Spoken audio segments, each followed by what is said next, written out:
The United States has had 46 presidents, and a shocking number of them have been shot at, stabbed at, or nearly blown up. From derringers that mysteriously jammed to bullets stopped by folded speeches, these are the most unbelievable assassination attempts in American history, starting with the luckiest president who ever lived, Andrew Jackson. On January 30th, 1835, an unemployed house painter named Richard Lawrence walked up to President Andrew Jackson inside the United States Capitol and pulled the trigger of a pistol aimed directly at his chest. It misfired, so Lawrence pulled out a second pistol and fired again. That one misfired too. The odds of both guns failing? Roughly 1 in 125,000. Both pistols worked perfectly fine before and after the attempt.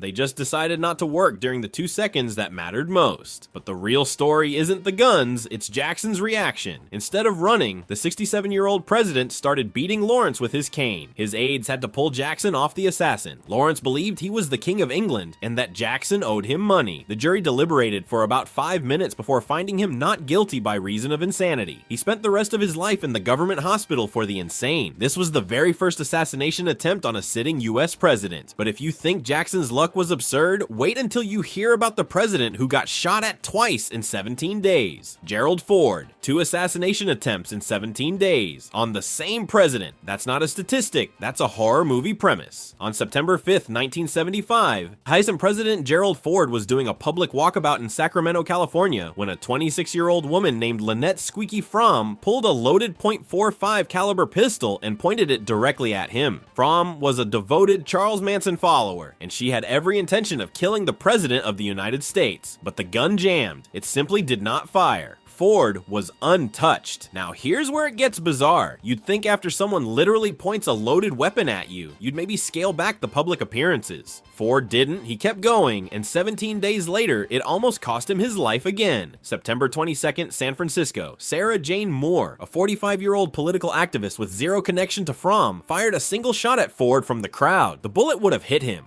but a bystander physically grabbed Moore's arm and deflected the shot at the last possible second. One stranger's reflexes stood between Gerald Ford and a casket. Ford survived both attempts completely uninjured and, remarkably, still didn't dramatically change his security posture. Bravery or recklessness? Honestly, it's hard to tell the difference when 2 separate people tried to murder you in the same month. Both women received life sentences. But here's the quietly unsettling part. Ford died in 2006. Fromm was released on parole in 2009, and Moore had already been released in 2007. Both of his would-be assassins outlived him, but if you think Ford's brushes with death were close calls, wait until you hear about the time someone crashed a plane into the White House. Bill Clinton on September 27th, 1994. A guy named Frank Eugene Corder flew a stolen Cessna 150 directly into the White House. Not near it, into it. He crashed into the South Lawn during pre-dawn hours, destroyed the plane, and killed himself on impact. President Clinton was asleep upstairs. He didn't even wake up. Let that image sit for a second. A civilian in a single-engine prop plane penetrated the most restricted airspace on the planet, aimed at the most protected building in America, and nobody stopped him. No interception, no warning shots, nothing. He just flew right in. But here's where it gets complicated. Investigators concluded Corder was severely depressed and acting alone, but his actual motivations were never fully explained. That gap naturally spawned conspiracy theories suggesting it was a deliberate assassination plot.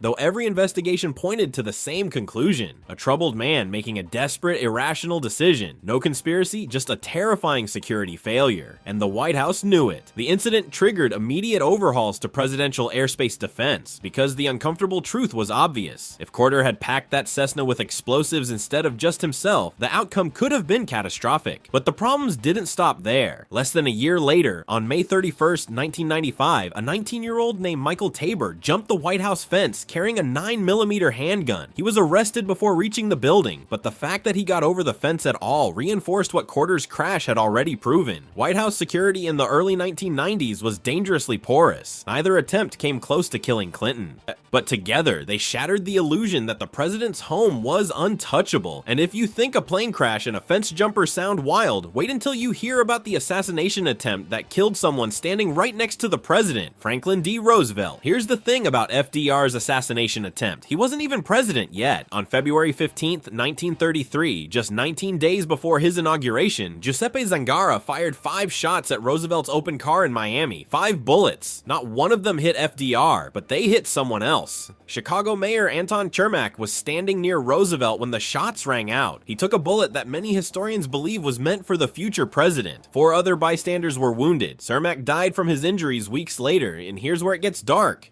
His body may have physically blocked the remaining shots from reaching Roosevelt. A man died because he was standing too close to the next president of the United States. Zangara himself was a 32-year-old Italian bricklayer who called himself an anarchist, but his actual motives were barely coherent. He claimed he hated all capitalists and all presidents. No specific grievance, no organized plot, just rage pointed in a general direction, and the justice system moved fast. Zangara was executed by electric chair on March 20th, 1933, only 34 days after pulling the trigger. That's not a typo. 34 days from shooting to execution. Roosevelt, meanwhile, reportedly stayed calm through the entire ordeal. Witnesses say he helped comfort the dying Chermak on the ride to the hospital. 2 weeks later, he took office and launched the New Deal. Think about that for a second. If Zangara's aim had been slightly better, there's no New Deal. America's entire response to the Great Depression changes. The country's role in World War II looks completely different. All of it hanging on a bricklayer's bad aim and one man's unlucky position in a crowd. But if you think a near miss before Inauguration Day is wild, wait until you hear about an attempt that played out on live television. Donald Trump. This one is different from every other entry on this list, because you probably watched it happen live. On July 13th, 2024, during a campaign rally in Butler, Pennsylvania, a 20-year-old named Thomas Matthew Crooks positioned himself on a rooftop with an AR-15 rifle and fired 8 rounds at Donald Trump. One of those bullets grazed Trump's right ear. A millimeter's difference in trajectory, maybe less, and that bullet doesn't graze. It kills. Trump had turned his head at almost the exact moment the shot arrived, and that tiny movement is likely the only reason he survived. But here's where it gets complicated. Crooks had actually been flagged by the Secret Service before the rally even started. He was spotted, assessed, and deemed a low-threat individual despite having a background in his high school rifle club and prior contact with police. He was on their radar, and they let him climb onto a rooftop with a clear line of sight to the stage. The shooting killed one rally attendee, a 50-year-old man named Corey Comparatore, who died shielding his family from the gunfire. 2 others were wounded. Secret Service snipers returned fire and killed Crooks on the rooftop, but the damage was already done, and the questions about how this was allowed to happen have never been fully answered. As of early 2026, complete FBI investigative reports remain either incomplete or classified, but that wasn't even the end of it. Just 64 days later, on September 15th, 2024, a 58-year-old named Ryan Wesley Routh was apprehended at Trump's golf course in West Palm Beach, Florida, after firing at the property. Trump was unhurt. Routh was arrested and charged with attempted assassination. 2 separate attempts in under 2 months, making Trump the most targeted presidential candidate in modern history. The image from Butler,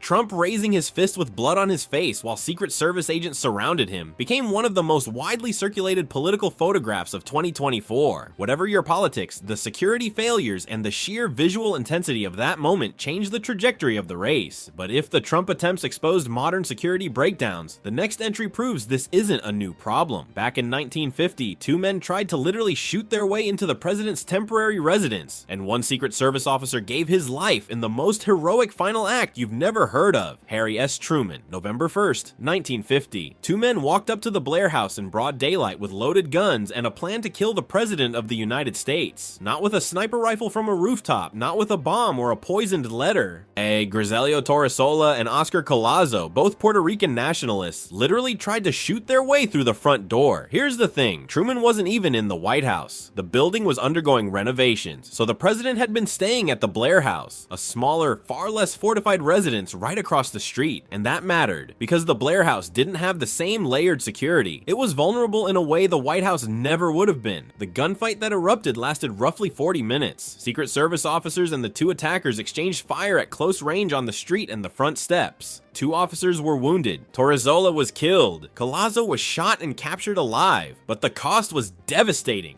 Because Secret Service officer Leslie Koffel took fatal gunfire during the exchange. And here's where this story becomes something you don't forget. Caulfield, already dying from his wounds, raised his weapon and fired a single shot that killed Torresola. That shot almost certainly prevented Torresola from reaching the front door and getting to Truman. Caulfield died saving the president, and he did it in literally the last seconds of his life. Truman himself was upstairs during the entire firefight. By most accounts, he never fully grasped the scale of what was happening below him until it was over. Collazo was tried, convicted, and sentenced to death. But in a move that still surprises historians, Truman personally commuted that sentence to life imprisonment. Years later, President Carter commuted it further, and Collazo was released in 1979. But the man who tried to kill the president walked free, in part because the president himself showed mercy first. But if you think a gunfight on the president's doorstep sounds dramatic, wait until you hear about the candidate who took a bullet to the chest and then gave a 90-minute speech. Theodore Roosevelt. Picture this. A man walks up to a podium with a bullet lodged in his ribs and blood soaking through his white shirt, and instead of collapsing, he starts giving a campaign speech. That's not a movie scene. That's Theodore Roosevelt on October 14th, 1912, and it's one of the most absurdly badass moments in American history. Here's what happened. Roosevelt was campaigning in Milwaukee for his third-party progressive run when a former bar owner named John Schrank pulled a revolver and shot him point blank in the chest. The bullet tore through Roosevelt's jacket, punched through a folded 50-page speech manuscript in his breast pocket, hit his metal eyeglass case, and then finally lodged itself between his ribs. Two everyday objects literally saved his life. But here's where it gets insane. Roosevelt refused medical attention. He checked the wound, noticed he wasn't coughing up blood, figured his lungs were intact, and walked onto that stage anyway. He opened with what might be the hardest line ever spoken in American politics. "I don't know whether you fully understand that I have just been shot, but it takes more than that to kill a bull moose." Then he spoke for 90 minutes, with a bullet in his chest, bleeding through his shirt the entire time. Doctors later examined him and decided surgery to remove the bullet was too risky, so they just left it there.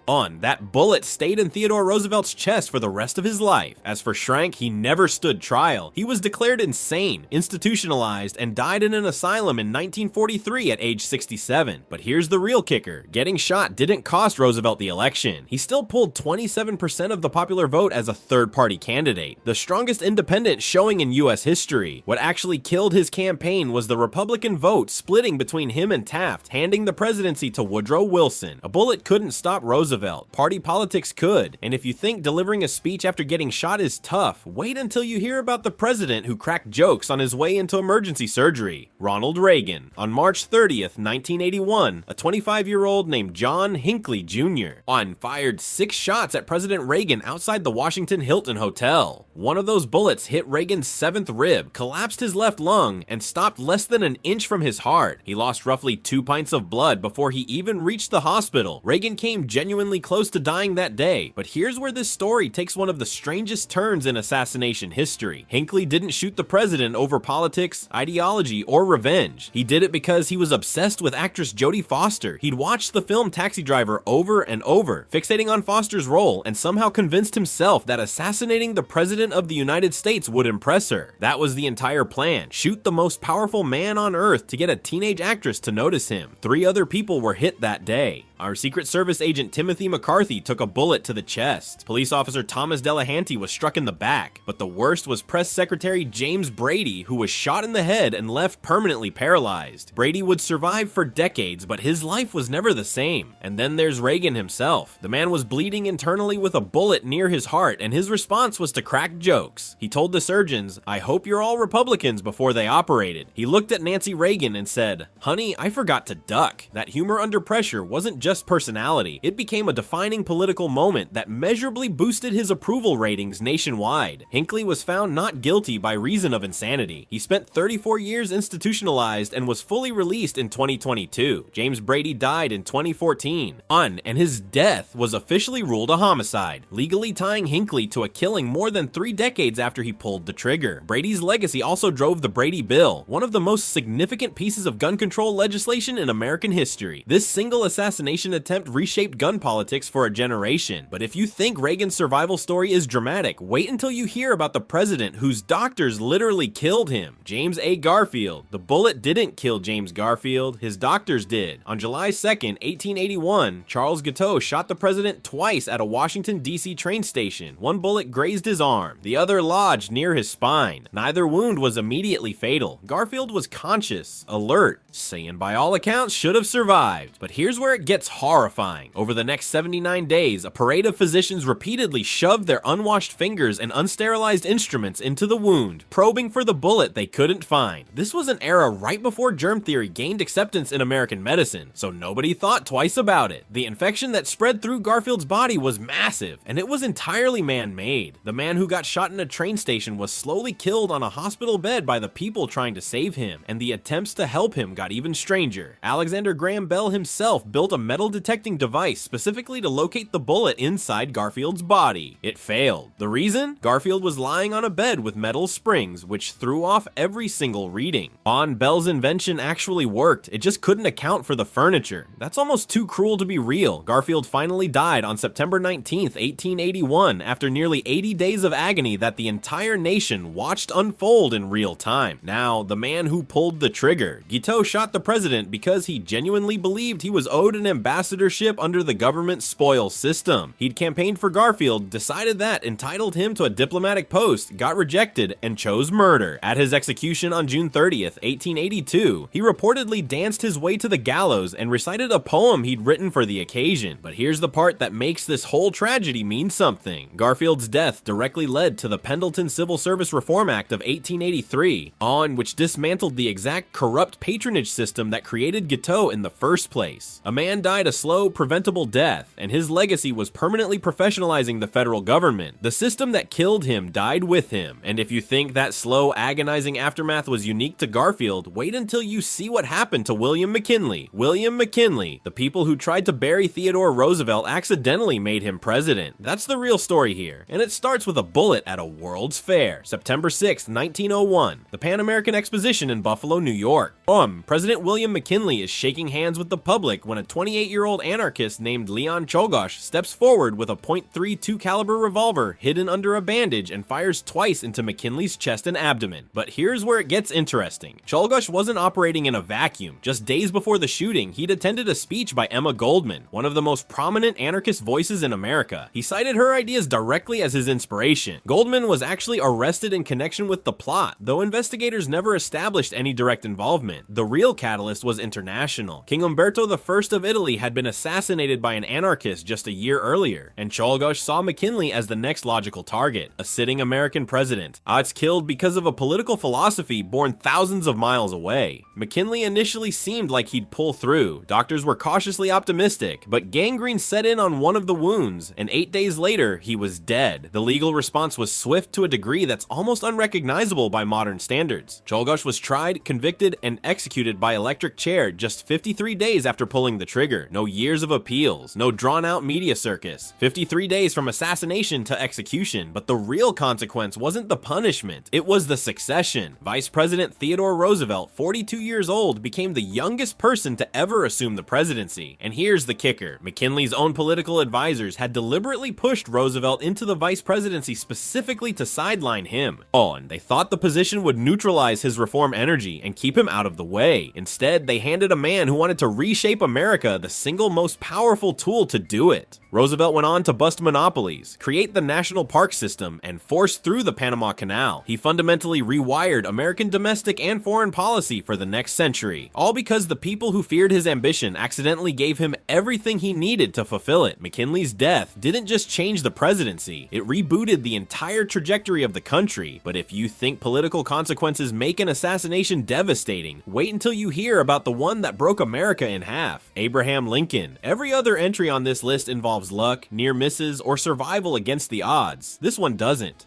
This one is the moment American history broke. On April 14th, 1865, just 5 days after Confederate General Robert E. Lee surrendered at Appomattox and effectively ended the Civil War, actor John Wilkes Booth walked into the presidential box at Ford's Theater in Washington, D.C., pressed a .44 caliber Derringer to the back of Abraham Lincoln's head, and fired. Lincoln never regained consciousness. He was carried across the street to the Peterson House, where he died the following morning at 7:22 a.m. He was 56 years old. But here's what makes this assassination uniquely devastating, beyond the obvious tragedy of losing a president: the timing. Lincoln wasn't just the president who won the war, he was the only political figure in America who had both the authority and the genuine desire to rebuild the South with mercy. He wanted reconciliation, not punishment. He had the political capital to make it happen, and he had already begun laying the groundwork. Therefore, when Booth pulled that trigger, he didn't just kill a man, he killed the version of Reconstruction that might have actually worked. What replaced Lincoln's vision was punitive, prolonged, and ultimately a catastrophic failure. Historians aren't speculating when they say this. The consensus view is that Lincoln's death at this specific moment directly altered the trajectory of American racial history, contributing to decades of systemic disenfranchisement that the country is still reckoning with today. And Booth himself is a fascinating tragedy of ego. He wasn't some deranged loner. He was one of the most famous actors in America, celebrated, wealthy, with everything to lose. Boys, he threw all of it away for a cause that had surrendered 5 days earlier. He fled Ford's Theater, evaded capture for 12 days across Maryland and Virginia, and was finally cornered in a tobacco barn in Port Royal on April 26th. Union soldier Boston Corbett shot him during the standoff. Booth died hours later. Secretary of War Edwin Stanton stood at Lincoln's deathbed that morning. His reported words have become some of the most quoted in American history. Now he belongs to the ages. Though some historians dispute the exact phrasing, nobody disputes the weight of the moment. Lincoln's assassination proves something terrible. Sometimes the worst thing that can happen to a country isn't losing a war, it's losing the one person who knew how to win the peace. But if Lincoln's death reshaped the trajectory of an entire nation,